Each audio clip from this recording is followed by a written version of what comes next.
90% of my clients are introduced to us by their managers. Out of all the mansions, the Breakers is the one I bought from the niece who said that her uncle wouldn't let anyone in the car unless they took their shoes off.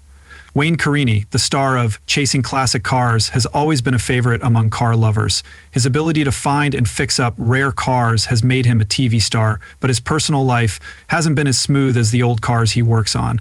Fans are wondering what's really going on with Wayne Carini. So what happened to Wayne Carini from Classic Cars? The truth about the man who made old cars cool might be more shocking than you think. Join us as we reveal the details of what happened to Wayne Carini from Chasing Classic Cars. Wayne Carini, a famous car expert, got into legal trouble over some deals. One big case was about a rare 1934 Pierce Arrow coupe. The problem began in 2010 when Robert A. Collector from Australia, named Richmond, paid $98,000 for the car. Carini arranged the deal through a man named Gary Dixo. Gary kept the car and signed the papers under his own name instead of giving it to Robert. Years later, in 2017, Gary sold the car without telling Robert because he was having money problems. Wayne Carini got involved when he was asked to check the car's value.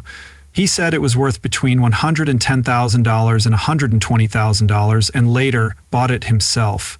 At the time, Wayne thought all the papers were legal, but it turned out that Gary faked the papers so he could sell the car in 2018. Robert took the case to court and sued Wayne F40 Motorsports and others. The case looked into whether Gary really owned the car when he sold it. After a lot of research, the court found that Wayne had done nothing wrong, but he still had to help return the money. This case showed how hard it is to deal in classic cars. If people believe the wrong information, even professionals like Wayne can fall for scams. In the world of old cars, trust is important. Customers want to be sure that the cars they buy have real ownership papers and a clean history. Some people are wondering how well Wayne checked the cars he bought after this case. Later, he told the Hartford Courant that car dealers have to rely on documents to prove a car's history, but sometimes those documents are fake. How did another high-profile dispute hurt Wayne Carini's reputation even more and show deeper problems in his business? Wayne's business had other issues as well. In 2011, a buyer complained about a 2007 Lamborghini Gallardo. The car was advertised with a special luggage set worth about $88,000. The buyer was excited about the deal, but when the car arrived, the luggage set was missing. The buyer tried to fix the problem with F40 Motorsports for months, but didn't get a response. Frustrated, the buyer took legal action on a website called Lamborghini Talk. They said it took F40 Motorsports weeks to respond. In the end, the problem was solved outside of court and the buyer's missing luggage and an extra key were sent to them through FedEx, even though the case was over. The slow response made people question F40 Motorsports' customer service, and Wayne's legal problems hurt his reputation. He was involved in multiple lawsuits, even though he wasn't guilty, which made some collectors and clients doubt him. People have asked if auto dealers properly check a car's history before selling it. Wayne didn't mean to break the law, but the Pierce Arrow case shows how easy it is to fall for a bad deal. The Lamborghini lawsuit also brought up the issue of how F40 Motorsports handled customer complaints. Some customers wrote on forums that even though the company was reliable, it was always busy with expensive deals. Small mistakes can cause big problems, and the cases suggested that F40 Motorsports may have been having trouble managing the sales of luxury cars. Even though Wayne wasn't accused of lying, these cases got a lot of attention, even though they weren't the biggest scandals in the car world. Even small setbacks can make buyers look for other dealers. To fix this, Wayne had to change how he did business. He became more careful with paperwork, made things more open for buyers, and improved communication with customers.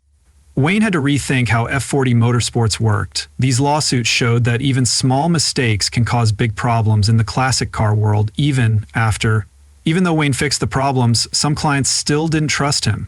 Experts in car law say that every deal should have strong paperwork, clear talks between buyers and sellers, and proper title checks. Wayne's problems showed that even experts can miss warning signs if they accept the wrong information. Even though these problems hurt Wayne's firm, he learned from them and tried to rebuild trust instead of giving explanations. His story showed that mistakes can happen no matter how successful someone is. It's how someone handles mistakes like Wayne's. His legal problems went beyond money and paperwork. They showed how fragile self-confidence can be in the auto repair industry. If a well-known dealer like Wayne could get caught in a messy legal case, then anyone could. That's why so many people in the industry paid close attention to the case. Wayne's experience also made other car dealers rethink how they do business. Many of them started to be extra careful with paperwork before closing a deal, took the time to learn more about each car's history. This shook up the industry as a whole, but Wayne didn't let these problems stop him. He showed that he was still one of the best in the business by continuing to work in the auto restoration industry. To make sure this didn't happen again, he made sure to improve his business practices. Over time, people started to trust Wayne again. He worked hard to fix his negative reputation. He was willing to make things right by being honest about his flaws, which helped him win back the trust of collectors and car lovers. Even an unintentional mistake can cause huge problems, but what matters is how a person handles them. Wayne faced his problems head-on and used them to grow and get better.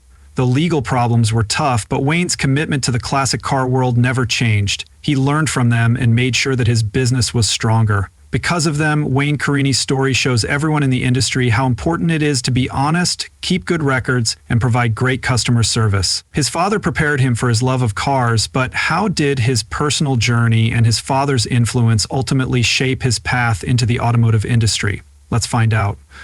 Wayne Carini's early career years and passion for cars. Wayne Carini's love for cars wasn't just a hobby, it was a big part of how he was raised.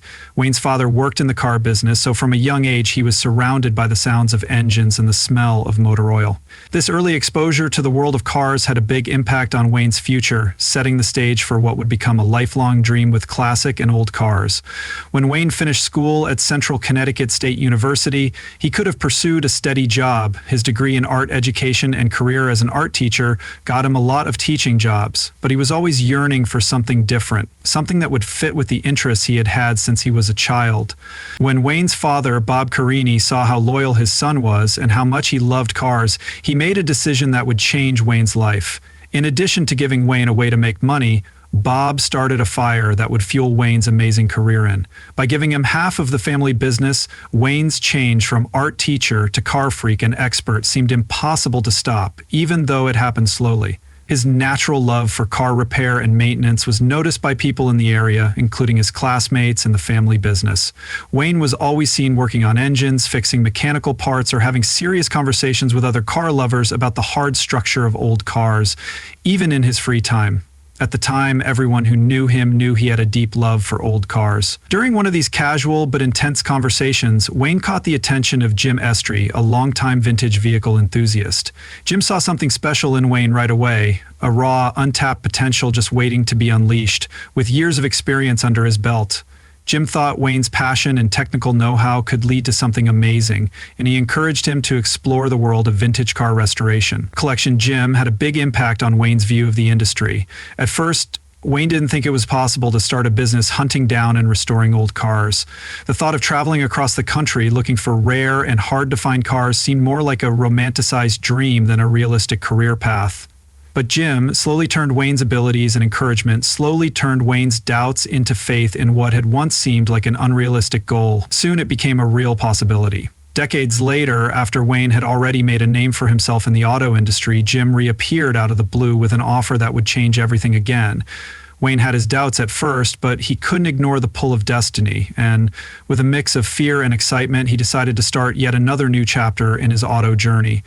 It was a turning point that set the stage for what would happen next. How did Wayne Carini's journey take a new turn, leading him to create and host the show Chasing Classic Cars?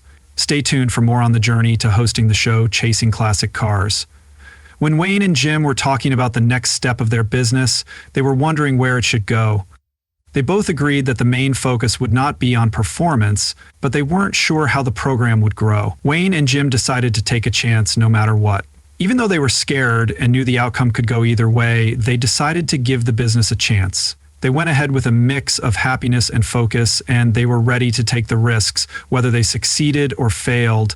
They brought Chasing Classic Cars to the public's attention with their idea, and to their surprise, the response was better than they expected. People connected with the show's real stories, its deep dive into car history, and Wayne's skills that car repair fans were drawn in by the behind-the-scenes look into the world of classic car collecting and the interesting journey of repairing the rare car treasures. As excitement for the show grew, a dedicated team quickly formed whose goal it was to find rare gems with interesting history. In each episode, Chasing Classic Cars shows viewers not only the beauty and skill of fixing old cars, but also the dedication, hard work, and long processes that go into fixing them. This is what makes the show so popular. Audiences who are amazed by Wayne's history knowledge and ability to bring old things back to life. Wayne's journey, which began with a simple love for cars in his dad's garage, had grown into something much bigger than he had ever imagined. His skills and genuine interest in cars made Chasing Classic Cars a huge success, and the show made him one of the most respected figures in the classic car repair industry. In each episode, Wayne not only shared his knowledge, but also helped others appreciate and keep the old cars they owned. Over time, Wayne's connections in the industry grew even stronger. He went from being just a repairer to being a voice to trust and an expert in the field. Everyone in the car world, from collectors to experts to newcomers, looked to him for advice and skills. His ability to check, fix, and bring old cars back to life earned him a loyal following of fans who respected both his skills and his deep knowledge of the cars. Wayne became famous by collecting old cars, but he stayed true to his beliefs. No matter how much success and fame he had, his main goal stayed the same: to preserve and celebrate the history of old cars. Wayne's rise from a kid in his dad's garage to a well-known figure in the world of collector cars shows how powerful passion, loyalty, and consistency can be. His story isn't just about cars, it's about following your interest and making it into a lifelong dream.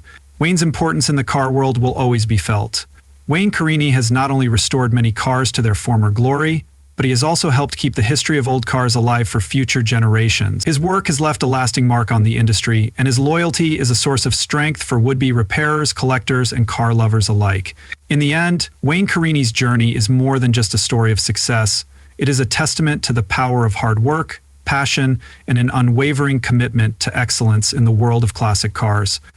Wayne Carini's lifelong love of classic cars and their restoration inspired him to make a show that would honor the beauty and history of rare cars. His passion and expertise made Chasing Classic Cars an authentic experience for car fans. But what made these cars so special, and why did Wayne make it his mission to preserve them? Keep watching for more. Chasing Classic Cars is becoming more and more popular. Experts have long thought that rare vintage cars are not only valuable as vehicles, but also as pieces of car history.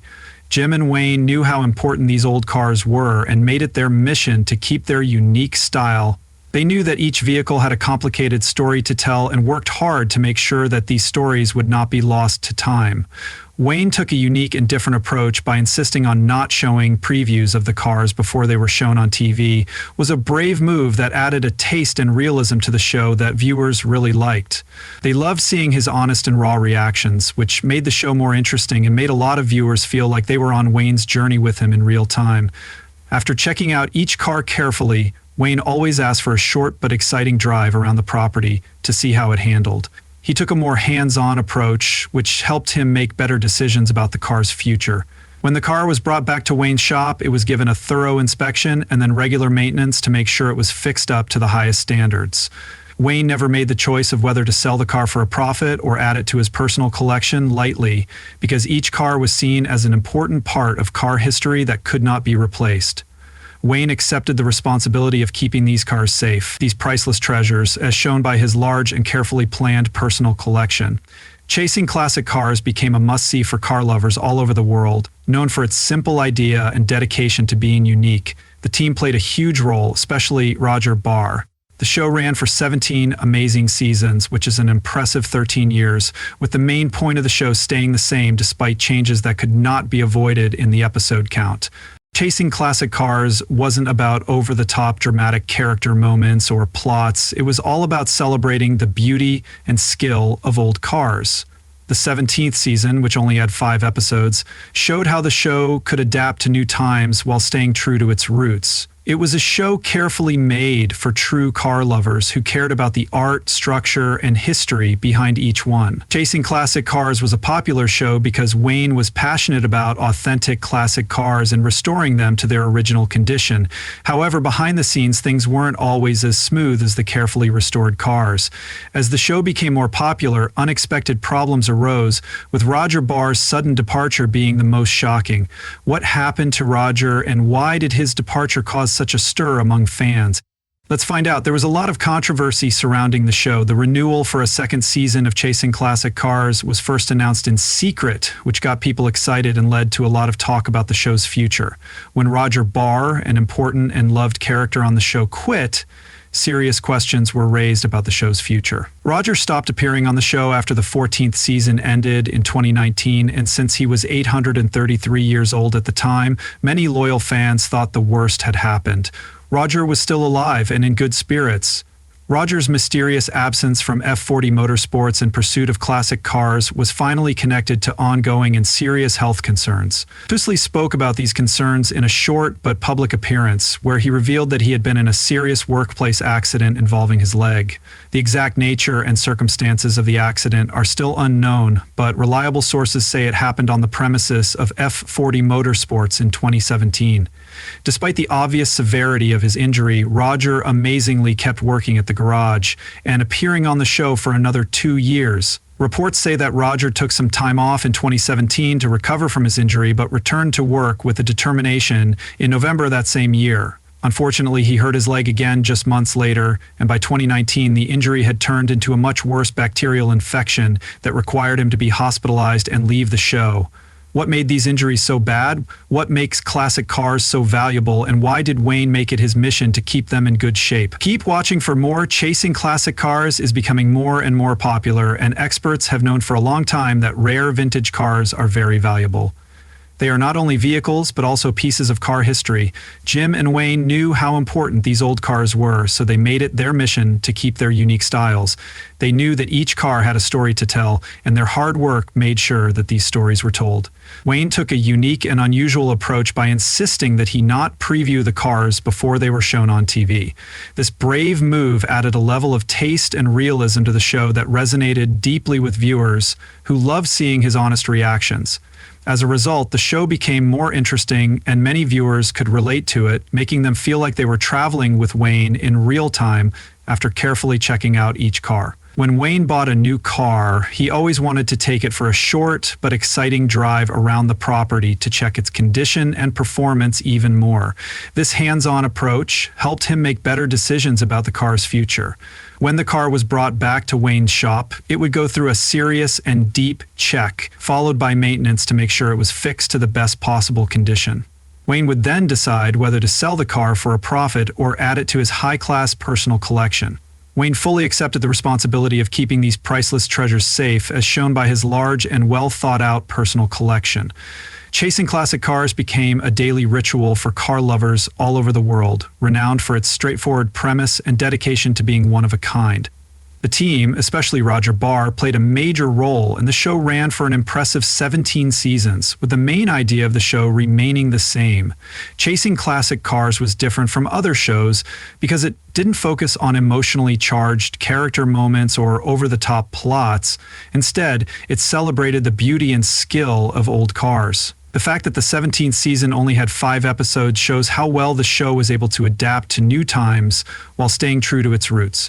Chasing Classic Cars was made for real car fans who loved the art, structure, and history behind each old car they used.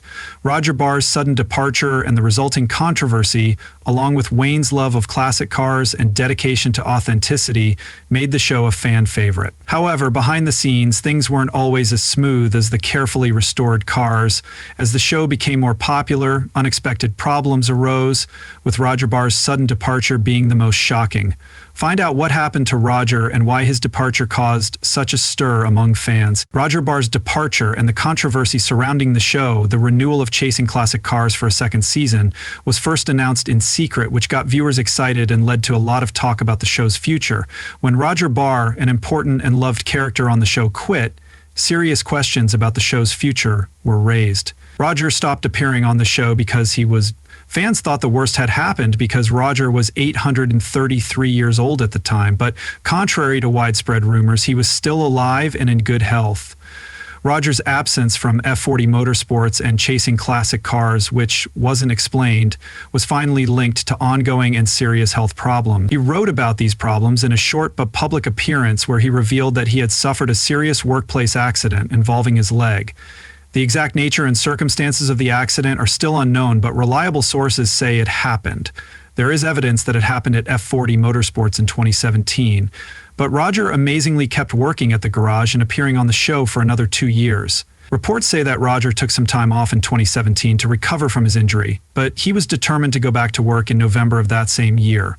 Unfortunately, he hurt his leg again just a few months later, and by 2019, the injury had turned into a much worse bacterial infection, which meant that he had to retire.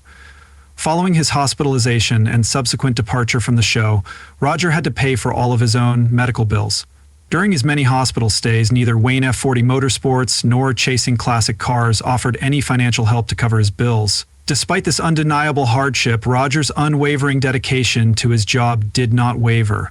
Once he recovered, he expressed his sincere desire to return to the garage, but was ultimately denied his job back as a TMC.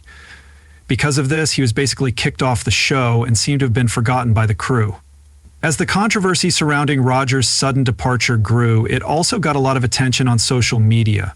Many people tried to defend Wayne, his business, and the show by pointing to Roger's alleged net worth. At the time, a lot of people thought Roger had about $1.3 million from his great 12 years at Chasing Classic Cars. This, a rumor said that he had enough money to pay for his own medical bills without any help. However, Roger quickly deleted these claims on his official Facebook page, saying that they were not true. His direct statements went against the popular rumor about his financial ability, which made people even more angry about his sudden departure from the show. This news cast a big shadow over the legacy of Chasing Classic Cars and raised a lot of questions. There are a lot of important questions about how important people were really treated behind the scenes. There is no doubt that Wayne Carini is a legend in the car industry, but how did such a legend start? Let's look at Wayne Carini's early life and career. Wayne Carini was born on October 13, 1951 in Portland, USA. His father owned a car restoration business in Glastonbury, Connecticut, where Wayne grew up, so he was always around cars. Wayne became interested in cars when he was young and spent time at his father's shop and at car shows. When he was 9 years old, he had the chance to drive a 1960 Ferrari 250 SB, which made him love cars even more. Wayne started working at his father's shop, sweeping floors for $5 a week, and over time he learned the trade and started working on high-end cars like Lincoln Packards and Duesenbergs. This experience helped him develop the skills that would shape his future. Through Wayne started his own businesses. Wayne Carini has owned and run several successful businesses such as Continental Auto, which fixes high-end cars, Carini Carrozzeria, which restores classic cars, and F40 Motorsports, which buys and sells old cars. Over time, Wayne became known as an expert in these areas, and his name became well known in the automotive world. Although Wayne's success in the automotive business was clear, his rise to fame on TV wasn't something he planned, producers said. The New York Times wrote about Wayne's work and saw an opportunity to make a TV show. This led to the creation of Chasing Classic Cars, which premiered in 2008. The show gave viewers a behind-the-scenes look at Wayne's restoration projects and helped him become famous all over the world. Wayne's skill and likable personality made the show a hit, and he became known as one of the best car restorers in the world. During Chasing Classic Cars, Wayne has worked on rare and valuable cars, which has only added to his fame. Wayne restored a 1957 Mercedes-Benz 300 SL Gullwing and sold it for $790,000. He also worked on a red Volvo P1800 that had 3.2 million miles on it, which was the Guinness World Record for the most miles ever driven. These amazing cars and their stories made Wayne even more respected in the automotive community. Besides his work on Chasing Classic Cars, Wayne has been on other TV shows like Overhaul and a special called Menteri Week that aired on Discovery's HD channel. On Menteri Week, Wayne gave an inside look at the famous Wayne Carini has a net worth of over $20 million and has lived a life of success and luxury. He bought and sold classic cars and worked as a judge at Monterey Car Week, an event where expensive cars are auctioned off. Now that we've talked about Wayne Carini's early life and career, how did his love of cars and growing success lead to his amazing collection and the life he lives now? Keep watching to find out more about Wayne Carini's personal life and legacy. One of Wayne's favorite things to do is collect rare cars. One of the rarest cars in his collection is a 1953 Hudson Italia, which he saw for the first time when he was 16 years old. This is one of only 26 Hudson Italias ever made, and it sparked Wayne's interest in unusual and rare cars. The Hudson Italia was ahead of its time. It had a radio and air conditioning built in, which was unusual for a car in the 1950s. In addition to this impressive car, Wayne also owns a 1967 Ford GT40, which was driven by racing drivers. Another powerful car in Wayne's collection is a 1949 Buick convertible that was in the movie Rain Man. Wayne also has a lot of classic Ferraris like a 275 GTB and a 330 GTC. Wayne's collection also has a 1972 Porsche 911 Coupe and a 1986 Mercedes-Benz 560 SL Roadster, among other cars. Wayne's collection shows how much he loves old cars and the history of car design. He also has a special place in his heart for two identical 1931 Stouts Bearcats. Wayne found and bought both of these rare American sports cars in Georgia, adding them to his collection. All of Wayne's cars are important to him, but his all-time favorite is the Ferrari 2950 SB, which he drove when he was 9 years old. Wayne's family lives on a farm in rural Connecticut, and Wayne enjoys traveling and meeting other car lovers from all over the world. Wayne has started a new project called Carini Vineyards. At the vineyard, Wayne makes wine and hosts charity events. One of Wayne's daughters, Kimberly, was diagnosed with autism at a young age, which is why the family supports autism charities. Wayne even sold one of his cars to raise money for Autism Speaks, a charity that helps people with autism. Wayne Carini's life is a mix of hard work, passion, and giving. He is good at fixing cars, loves collecting rare cars, and wants to help others. Wayne is a respected figure in the world of cars. His career and personal life show how dedicated he is to preserving the history of cars and helping others. This makes him an important figure in both the car industry and the world of charity. What do you think about the problems Wayne Carini faced? Let us know in the comments below. Thanks for watching, and if you liked it, don't forget to like and subscribe. Click the next video on your screen to see more of your favorite celebrity stories. See you there.